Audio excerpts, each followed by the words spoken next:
Hello friends, आज हम आपके लिए वर्तमान में दरोगा मेंस और बिहार एसएससी का एग्जाम होने के कारण बिहार से संबंधित आपका अपना बिहार जैसे सीरीज में बिहार की ऐतिहासिक पृष्ठभूमि के बारे में उल्लेख करेंगे कि बिहार का इतिहास क्या रहा, कैसे आगे बढ़ा, जिसमें जैसे कि हम भारत के इतिहास को 3 भागों में बांटकर अध्ययन करते हैं, उसी तरह से बिहार के इतिहास का भी हम अध्ययन इन 3 परिस्थितियों में या 3 काल में कर सकते हैं।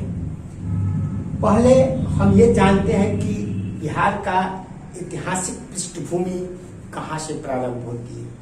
क्योंकि बिहार एक प्रमुख राज्य है, हम लोग इस राज्य के निवासी हैं, इसके बारे में वो भी हमें इसके बारे में जानने की ज़्यादा आवश्यकता पड़ती है। प्रतियोगिता परीक्षा के दृष्टिकोण से भी इससे काफ़ी प्रश्न पूछे जाते हैं। सबसे पहले हम ये बात करेंगे कि बिहार का उल्लेख पौराणिक ग्रंथों में कहाँ से मिलता है और पौराणिक ग्रंथों के आधार पर बिहार का उद्भव कब से है और किस पुस्तक में इसकी जानकारी मिलती है। तो बिहार की प्रथम जानकारी शतपथ ब्राह्मण में एक ऐसे प्रमुख राजा माधव विदेह के बारे में उल्लेख है जिसने भारत में बिहार में सबसे पहले मिथिला साम्राज्य की स्थापना की। यह बिहार की पहली जानकारी पौराणिक ग्रंथों में यानी धार्मिक ग्रंथों में मिलती है। इसके बाद आता है पाषाणकालीन इतिहास। चूंकि पाषाणकालीन के इतिहास भी 3 तरह से है, पूरा पाषाणकालीन है, मध्य पाषाणकालीन है और इसके बाद नया पाषाणकालीन न्यू पैलियोलिथिक एज कहलाता है।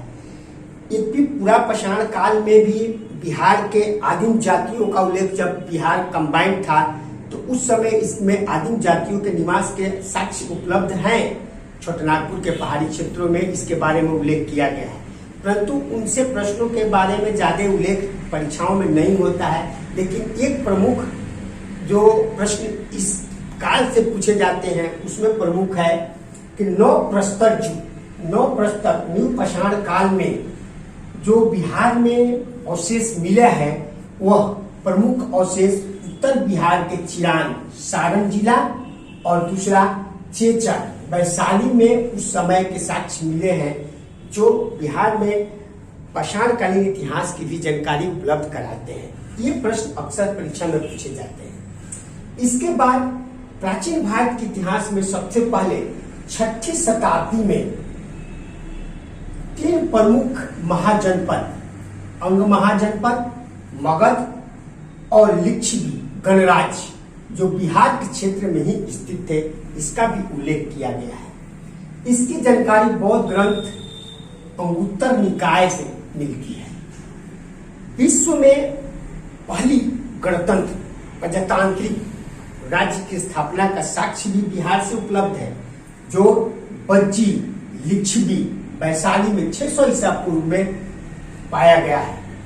इसके बाद बिहार का उदय सर्वप्रथम राजनीतिक शक्ति के रूप में मुख्य रूप से मगध के सम्राट बिंबिसार द्वारा किया गया और इसके काल से ही बिहार में राजनीतिक शक्ति का उदय माना जाता है। बिंबिसार ने 6ठी शताब्दी में हरेक वंश की स्थापना की और उसकी राजधानी गिरिब्रज आज के वर्तमान राजगृह में बनाया था। बिंबिसार के बाद अजातशत्रु शासक बना, इसे कुनिक के नाम से भी जाना जाता है। अजातशत्रु जो हरेक वंश का एक प्रमुख शासक रहा, उसने अपने काल में विशेष प्रकार के रथ मूसल और शिला कंटक का प्रयोग किया था। रथ मूसल और शिला कंटक, इससे प्रश्न पूछता है रथ मूसल और शिला कंटक का प्रयोग किसने किया था। अजातशत्रु ने पाटलिग्राम जो आज का या मगध के काल में पाटलिपुत्र के रूप में जाना जाता है, उसका सबसे पहले सैनिक छावनी के रूप में विकास अजातशत्रु ने ही किया था। बाद में यह उदयन द्वारा राजधानी के रूप में विकसित किया गया था। उदयन ने राजगृह के जगह पर पाटलिपुत्र को अपनी राजधानी बनाई या उसको स्थापित किया। जीवा बिंबिसार के दरबार का एक प्रसिद्ध वैद्य था। बिंबिसार ने उसे कालिंग में भेजा था। उदयन के बाद शिशुनाग वंश की स्थापना हुई। कालाशोक ने मगध की राजधानी वैशाली यानी मगध की राजधानी राजगृह पाटलिपुत्र और तीसरी राजधानी वैशाली बन गई। नंद वंश का सबसे प्रतापी शासक महापद्मनंद, जो नंद वंश का संस्थापक भी था, जिसने पहली बार कालिंग पर विजय प्राप्त की। अशोक से पूर्व महापद्मनंद ने ही कालिंग पर विजय का प्रयास किया था, उस पर विजय भी प्राप्त की। इस वंश का अंतिम शासक धनानंद था, जो धनानंद को हराकर चंद्रगुप्त मौर्य ने गंधार तक्षशिला के प्रमुख कुलपति चाणक्य विष्णुगुप्त की सहायता से, जो चंद्रगुप्त मौर्य का राजनीतिक सलाहकार और प्रधानमंत्री के रूप में भी जाना जाता है, मौर्य वंश की स्थापना करने में महत्वपूर्ण भूमिका निभाई। चाणक्य विष्णुगुप्त के नाम से भी जाने, उसका वास्तविक नाम विष्णुगुप्त है। उसे सत्य बात बोलने के कारण, कठोर बात बोलने के कारण कौटिल्य के नाम से भी जाना जाता है। उसने प्रमुख राजनीतिक ग्रंथ और शास्त्र की रचना की, जो 15 खंडों में विभाजित है। 315 ईस्वी पूर्व में सेल्यूकस का राजदूत मेगास्त्री चंद्रगुप्त के दरबार में आया और उसने इंडिका यानी मेगास्त्री ने इंडिका नामक पुस्तक की रचना की। इस पुस्तक के माध्यम से उसने मौर्य प्रशासन के बारे में विशेष तौर पर जानकारी दी। साथ ही इंडिका के माध्यम से उसने राजधानी पाटलिपुत्र की प्रशासनिक व्यवस्था के बारे में विशेष तौर से जानकारी दी है। यानी पाटलिपुत्र की प्रशासनिक व्यवस्था की विशेष जानकारी मुख्य रूप से इंडिका नामक पुस्तक से ही चलती है। अशोक मौर्य साम्राज्य का एक महान शासक था, जिसने धम्म एक समान सिविल संहिता की रचना की और इसके माध्यम से अपने साम्राज्य को स्थापित करने के लिए, संचालित करने में काफी महत्वपूर्ण भूमिका भी निभाई। 261 ईस्वी पूर्व में कालिंग युद्ध हुआ अशोक के काल में, जबकि कालिंग युद्ध के बाद उसने बौद्ध धर्म को अपना लिया।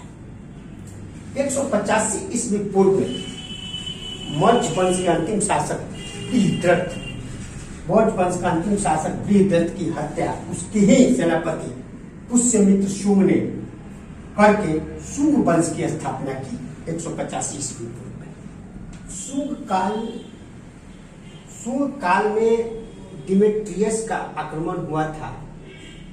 शुंगों का अंतिम शासक देवभूति की हत्या कर वासुदेव ने कण्व वंश की स्थापना बिहार क्षेत्रों में ही की थी। इसके पश्चात 4वीं शताब्दी में गुप्तों ने बिहार के क्षेत्रों में एक महान साम्राज्य, जिसे भारतीय इतिहास का गोल्डन एज, क्लासिकल एज के नाम से जाना जाता है, इसकी स्थापना की। इसके संस्थापक श्रीगुप्त। इस वंश के दूसरा महत्वपूर्ण शासकों में चंद्रगुप्त प्रथम, जिसने लक्ष्मी राजकुमारी कुमार देवी से विवाह किया था। तत्पश्चात इस वंश के महान शासक समुद्रगुप्त को भी जाना जाता है। इसे भारत का नेपोलियन भी कहा गया है। इसके बारे में स्पष्ट जानकारी हरि से, उसके दरबार का एक दरबारी कवि थे, उनके द्वारा रचित प्रयाग प्रशस्ति से समुद्रगुप्त के बारे में हमको विशेष जानकारी। चंद्रगुप्त द्वितीय विक्रमादित्य गुप्त वंश का एक अन्य महान शासक था।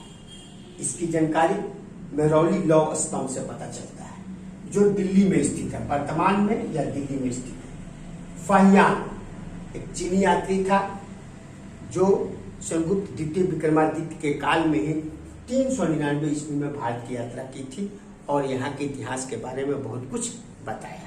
द्वितीय विक्रमादित्य ने शकों को पराजित कर चांदी का एक विशेष प्रकार के शकाली सिक्का भी जारी किया था।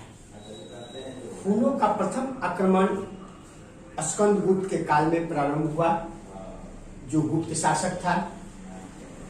कुमारगुप्त ने नालंदा विश्वविद्यालय की स्थापना की, जो प्रमुख बौद्ध संस्कृति, बौद्ध दर्शन के महत्वपूर्ण विश्वविद्यालय हुआ करता था।